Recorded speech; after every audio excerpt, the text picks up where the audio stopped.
নমস্কার, আমি রীতা। কেমন আছেন সবাই? আশা করি সবাই ভালো আছেন আর আমরাও ভালো আছি। আমার নতুন আরও একটি ব্লগে আপনাদের সবাইকে স্বাগত জানাই। আজকের দিনটা ছিল বৃহস্পতিবার আর ঘড়িতে ভোর 5টা বাজে। তো আমারও অনেক আগে আমার হাজব্যান্ড উঠে পড়েছেন এবং উঠেই সে ফ্রেশ হয়ে নিয়েছে, তারপর হাঁড়িতে ভাতও বসিয়ে দিয়েছে আর তারপর আমি উঠেছি। আর চারিদিকটা দেখুন কেমন অন্ধকার। আসলে এই সময়টা ছিল প্রায় মাসখানেক আগের তোলা একটা ভিডিও। তো অনেক দিন যাবত তো আমি তো কোনো ব্লগ আপনাদের সঙ্গে শেয়ার করতে পারছি না, কারণ কোনো কমিউনিটি পোস্টও দেওয়া হয়নি। শুধুমাত্র ব্লগের মধ্যেই বলে দিয়েছিলাম যে আমার সোনার পরীক্ষা চলছে, তাই বেশ কিছুদিন আমি এখন ব্লগ আপনাদের সঙ্গে শেয়ার করতে পারবো না। তো তারও আগে এই ব্লগটা আমার শ্যুট করা ছিল। তো এই দিনটাতে অনেক সকাল সকাল উঠে পড়েছি আমরা, কারণ একটা বিশেষ জায়গায় যাওয়ার কথা আছে। তো সকালবেলা উঠেই আগে হাজব্যান্ড রান্না চাপিয়ে দিয়েছে, কারণ গতকাল রাতে না আমি অনেকটা দেরি করেই শুয়েছি। সমস্ত বাসন মেজে একদম রান্নাঘর পরিষ্কার করে রেখে তারপরে শুয়েছি। তো অনেকটা রাত হয়ে গেছে আমার শুতে। তো হাজব্যান্ড আমাকে আর ডাকেনি, সেই চটজলদি উঠেছে। উঠে তারপরে ফ্রেশ হয়ে নিয়ে এখানে রান্নাটা বসিয়ে দিয়েছে, কারণ কিছু খাবার দাবার সঙ্গে নিয়ে যাব, তো সেই কারণে। আর এই তো আমিও উঠে এখন একটু ফ্রেশ হয়ে নিচ্ছি, তবে সোনাকে এতক্ষণে ডাকিনি। আমি ফ্রেশ হয়ে ঘরে চলে এসেছি আর এবার বিছানাটা একটু গুছিয়ে নিয়ে ঘর বারান্দাটা ঝাড় দিয়ে নেব। ততক্ষণে আরও কিছু জামা কাপড় যেগুলো আমরা এখন পরবো সেগুলো গুছিয়ে নিয়েছি। আর এই যে সোনাকেও ডেকে দিয়েছিলাম, তো ও মুখ ধুয়ে চলে এসেছে।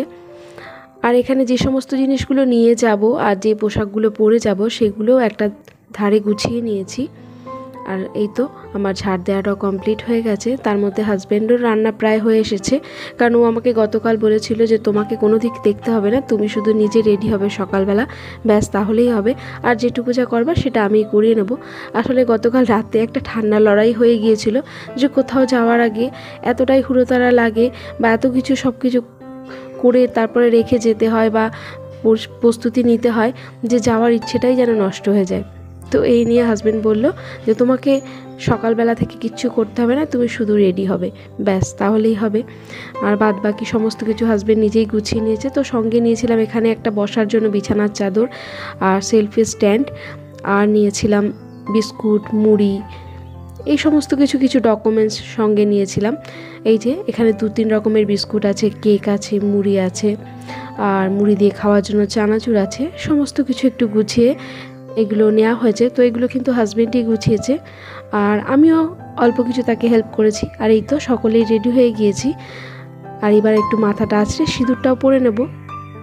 আর সোনা তো একেবারে রেডি হয়ে বসে আছে। আর আপনাদের প্রশ্ন থাকতেই পারে যে এত সকাল সকাল রেডি হয়ে কোথায় বা যাচ্ছি। হ্যাঁ, অবশ্যই বলবো এবং সেই সঙ্গে আপনাদেরও নিয়ে যাব। তবে একটু ধৈর্য ধরুন, বেরিয়ে পড়ি, তারপরে আপনাদের বলছি।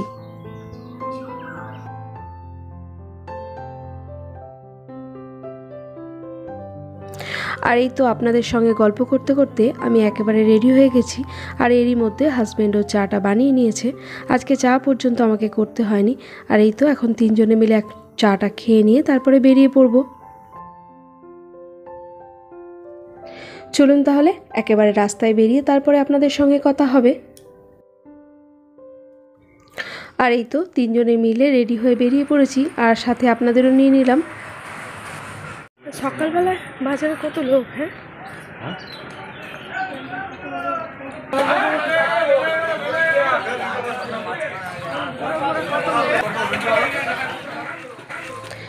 চলে এসেছি স্টেশনে। চলুন টিকিটটা কেটে নিই।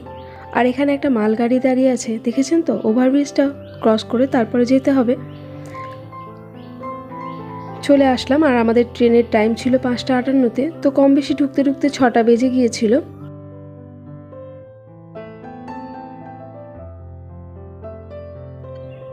আর এই তো ট্রেনও ঢুকে পড়েছে। চলুন আগে ট্রেনে উঠি, তারপরে আপনাদের সঙ্গে আবার গল্প হবে। আর কোথাও যাওয়ার তাড়া থাকলে যেন গরমটা বেশিই লাগে। যদিও ওয়েদারটা খুব একটা গরম বা খুব একটা ঠান্ডা নয়, কিন্তু সকাল থেকে অনেক কাজকর্ম করেছেন হাজব্যান্ড মশাই, সেই কারণে ওনার গরমটা একটু বেশিই লাগছে। আর এই সকালে ট্রেনেও কত ভিড় দেখেছেন। তবে ওনারা নামার পর ট্রেনটা কিন্তু একেবারেই খালি হয়ে গিয়েছিল। আর এই তো দেখতে দেখতে ট্রেনে উঠে পড়েছি। তো সিট বেশ ফাঁকাই আছে, চলুন নিজের পছন্দসই একটা জায়গা দেখে আগে বসে পড়ি। আর এই তো ট্রেন ছেড়েও দিয়েছে এবং অনেকটা দূরে আমরা পৌঁছেও গেছি। তো চলুন এবার বলা যাক আমরা কোথায় যাচ্ছি। আসলে অনেক দিনের ইচ্ছে ছিল যে মুর্শিদাবাদে হাজারদুয়ারি দেখতে যাব, সেই কারণেই বেরিয়ে পড়েছি এত সকাল সকাল, কারণ আজই ফিরে আসবো সমস্ত কিছু দেখে। আর এই তো প্রায় পৌঁছেই গেছি কাটোয়াতে। তো এখান থেকে আমরা আজিমগঞ্জটা ধরবো। আর আমরা যখন পৌঁছেছিলাম তখন টাইম হয়েছিল প্রায় 7:40, আর 8:10-এ আজিমগঞ্জ আছে। তো এখান থেকে আমাকে নেমেই পার হতে হবে, কারণ ওভারব্রিজ দিয়ে যেতে গেলে অনেকটা রাস্তা যেতে হবে। তো চলুন এখান থেকেই নেমে আগে রেল লাইনটা পার হয়ে নিই। আসলে এই জায়গাটিতে যাওয়ার কথা ছিল অনেক দিন আগেই, গত বছরেই প্ল্যান করা হয়েছিল, কিন্তু সেটা আর সফল হয়নি। আর এবারে এত প্রচণ্ড পরিমাণে ঠান্ডা পড়েছিল, তার মধ্যে ওয়েদারও খারাপ, যাচ্ছি যাব করে করে আর যাওয়া হয়নি। আর এই সমস্ত প্রোগ্রামগুলো আমাদের হঠাৎ করেই হয়। এই দেখুন না, গতকাল রাতে হট করে ঠিক হলো আর আজই সকালে বেরিয়ে পড়লাম। চলুন একটা পছন্দসই জায়গা দেখে বসে পড়লাম, কারণ বাথরুমের সাইডে বসলে প্রচণ্ডই অসুবিধে হয়। তবে আমার শরীরটা বেশ খারাপই লাগছিল, কারণ অনেকটা রাত করে শুয়েছি, আবার অনেকটা সকাল সকাল উঠে পড়েছি। তো সেই কারণে আর বেশ ফাঁকাই ছিল গাড়িটা, তাই একটা ভালো জায়গা দেখে অনেকটা সময় শুয়েও ছিলাম আমি এখানে। তো তারপর দেখলাম শরীরটা বেশ খানিকটা ভালো লাগছিল। আর এই তো ট্রেনও ছেড়ে দিয়েছে। অনেকগুলো দিন হয়ে গেল আপনাদের সঙ্গে আমার কোনো যোগাযোগ নেই। জানি না আপনারা আমাকে কতটা মনে রেখেছেন। আজকের ব্লগটি আশা করি আপনারা দেখবেন, এবং ব্লগের মধ্যে কোনো অংশ যদি আপনাদের ভালো লেগে যায় প্লিজ আমাকে একটা কমেন্ট করে জানাবেন। আর এই ধরনের ব্লগগুলি যদি আপনারা প্রতিনিয়ত দেখতে চান তাহলে চাইলে আমার চ্যানেলটি আপনারা সাবস্ক্রাইবও করতে পারেন। আর যারা যারা তা অলরেডি করে ফেলেছেন তাদের অসংখ্য ধন্যবাদ। এইভাবেই মাঝে মধ্যে আমি ইররেগুলার হয়ে পড়ি, তবুও আপনারা আমার পুরনো ব্লগগুলি দেখে এত সুন্দর সুন্দর কমেন্ট করেন, যার জন্য নতুন করে আবার ব্লগ বানানোর জন্য আমি অনুপ্রেরণা পাই। অসংখ্য ধন্যবাদ আপনাদের এইভাবে আমার পাশে থাকার জন্য। খাগড়াঘাটে যাচ্ছি,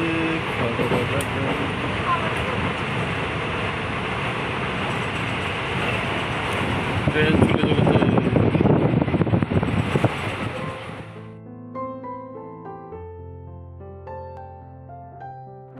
কোনো অটো সবই নিতে হবে, তুমি যাও খালি হাতে।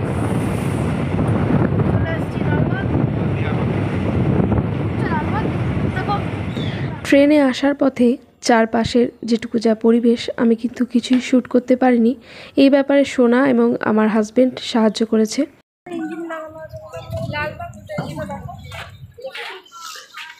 লালবাগ নেমে পড়েছি আমরা লালবাগ কোর্টে। তো এখান থেকে হাজারদুয়ারি যেতে গেলে কিভাবে যাওয়া যায়, অথবা আরও কিছু কিছু দর্শনীয় স্থান আছে সেগুলোই বা কিভাবে দেখলে সুবিধা হবে, সেটাই একজনের কাছ থেকে আমার হাজবেন্ড জেনে নিচ্ছেন।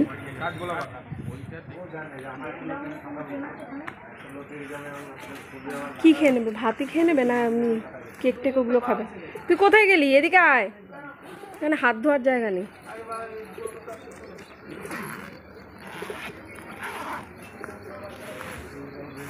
মুড়ি খাই দুটো নাকি? হ্যাঁ মুড়ি খাই, কেক খাই, একটু চাটা কোথাও পেলে খেয়ে নিতে হবে। দোকান চত্বর তো চায়ের দিয়েও নেই। ওকে দা, তুমি খাবে নাকি? এখন না মুড়ি খাও। আমি মুড়ি খাই না। কোথায় পরোটা? এখানে নেই, পরে আগে এটা খা। হবে হবে, সব হবে। তোকে যেটা বলি পরোটা খাওয়ার জন্য সবই আমারই ভুল, মনটা অস্থির অস্থির হয়েছে। কেকটা খেয়ে নাও বাবা, তারপর হবে। কেকটা খেয়ে নাও।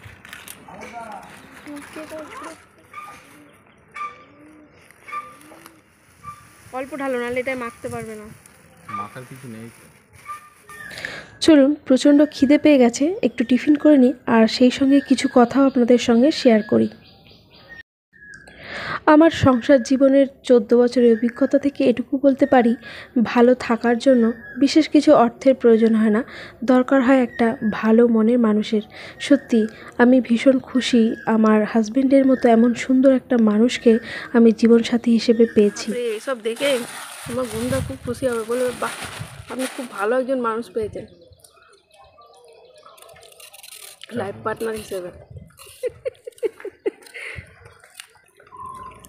আর এখানে দেখতে পাচ্ছেন হাজবেন্ড বাড়ি থেকে মুড়ি খাওয়ার জন্য সমস্ত রকমের ব্যবস্থা করে নিয়ে এসেছে। শশা তো এনেছে, তার সঙ্গে কাঁচা লঙ্কা, এমনকি খোসা ছাড়ানোর জন্য তারও ব্যবস্থা করে নিয়ে এসেছে। এই যে খাওয়া দাওয়ার পর আমাদের খ্যাপাটা ঘুরে বেড়াচ্ছে। আমাদের মোটামুটি কেন একটা বোতল এনেছো? চলো চলো চলো।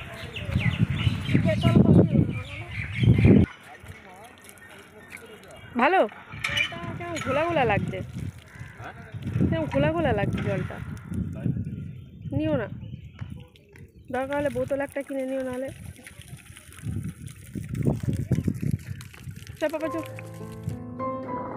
চলুন তাহলে, মোটামুটি টিফিন তো একটু হয়ে গেল, এবার বেরিয়ে পড়া যাক। এখান থেকে একটা টোটো নেব। আর এই তো টোটোতে উঠেও পড়েছি।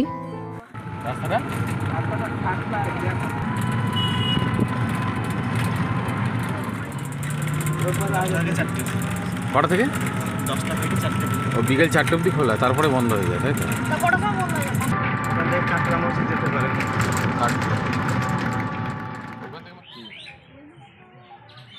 হয়ে গেছে দিয়ে।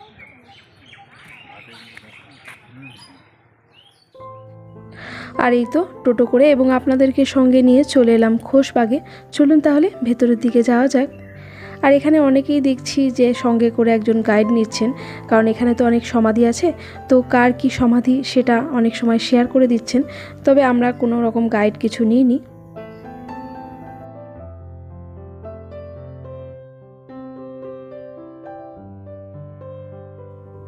আর ভেতরেই যারা গেছেন দেখলাম এখানেতেই জুতো খুলে তারপরে তারা ভেতরে গেছেন, তো আমরা ওই জায়গাটাতে জুতো রেখে আবার ভেতরে যাচ্ছি।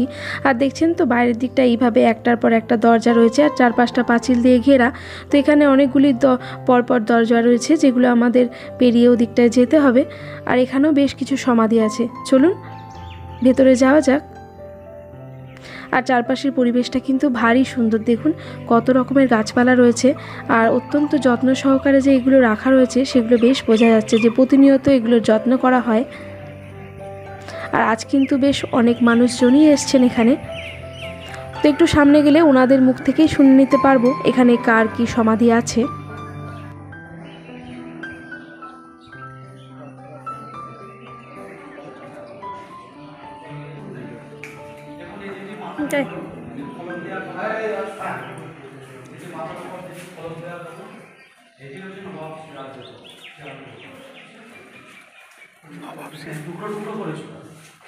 টুকরো করে হাতির পিঠে চাপিয়ে বাজনার সঙ্গে মৃত্যুর মহা মিছিল করে সারা শহর ঘুরিয়েছিল ক্লাইভ, মির্জাপুর, মিরন এরা। পরে টুকরোগুলোকে সেলাই করে এখানে নিয়ে এসে কবর দিয়েছে। পাশে সিরাজদৌল্লার পালিত ভাইয়ের কবর, ওনার নাম মির্জা মেহেদি।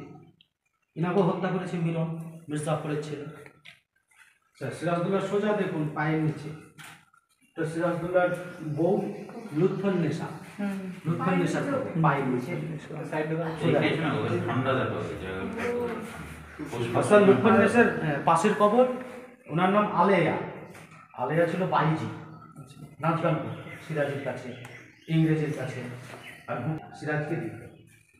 আসলে উনি ছিলেন মোহনলালের বোন, বীরমদন মোহনলাল। এরা বিশ্বস্ত সেনাপতি ছিল সিরাজদৌল্লাহ। ওনারা পলাশির যুদ্ধে মারা গেছে। আর মোহনলালের বোন ওটা আলেয়ার কবর। মোহনলাল হিন্দু ছিল, এটা দাম করেছে। আলেয়া পরে ইসলাম নিয়েছে। আলেয়া সিরাজের মানে হ্যাঁ বিশ্বস্ত।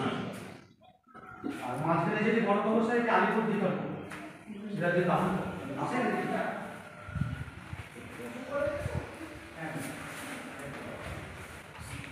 ওয়াও, এই দিকটা দারুণ লাগছে দেখতে।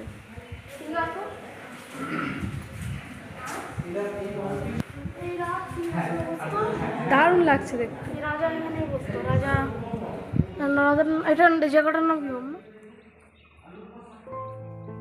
আমাদের আগে যারা এসছেন তারা একটা গাইড নিয়েছিলেন, তো ওনাদের কাছ থেকেই শুনে নিলাম যেখানে কার সমাধি রয়েছে এবং আপনাদের সাথেও শেয়ার করলাম। আর সামনের এই সৌধটা ভারী সুন্দর, দেখুন একেবারে অনেকটা তাজমহলের মতো, তাই না? পুরোটাই সাদা, অপূর্ব সুন্দর লাগছে কিন্তু দেখতে। এখানে চারিপাশটা ঘুরে দেখলাম, ভারী সুন্দর লাগলো। চলুন তাহলে এবারে বেরিয়ে পড়া যাক। আর এই তো বাইরের দিকটাও আরও একবার আপনাদের সঙ্গে শেয়ার করে দিলাম। তো প্রতিটা জায়গায় বেশ কিছু সমাধি রয়েছে। আসলে এই পুরো জায়গাটাই হলো একটা সমাধিস্থল।